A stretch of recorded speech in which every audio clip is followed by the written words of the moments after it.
Gara më e rëndësishme këngës europiane Eurovision 2025 u fitua nga Austria me 436 pikë pas votimit të jurisë profesionale dhe asaj popullore. Austria u përfaqësua në Eurovision Song Contest 2025 me këngën Wasted Love. Kjo është fitoria e tretë e Austrisë në Eurosong. Grupi shqiptar Shkodra Electronic u renditi teti me 218 pikë në edicionin e 69 të Eurovision Song Contest 2025 në Basel.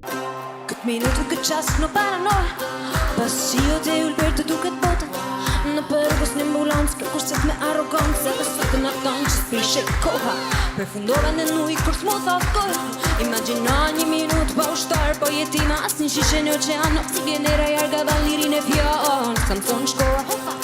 Të larta ishin pritshmëritë për këngën shqiptare Zjerm, duke qenë se pati vlerësime të shumta si online ashtu dhe në medje të ndryshme europiane dhe më gjerë. Nga 37 vende pjesëmarrëse në këtë garë të këngës europiane, Shqipëria ka marrë pikët më të larta nga juria profesionale e Francës, 12 pikë, po ashtu dhe juria profesionale shqiptare votoi maksimalisht këngën franceze.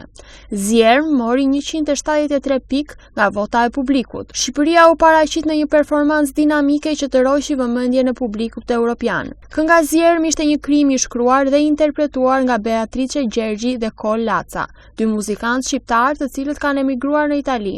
Tek Zjerm ata kanë bërë bashkë elemente të muzikës elektropop dhe motive tradicionale shqiptare. Ndër vite, Shkodra Elektronike ka performuar në disa festivale të mëdha nëpër Europë. Dyshja aktualisht është duke prodhuar albumin e tyre debutues, i cili do të përfshijë disa veçori prestigjioze.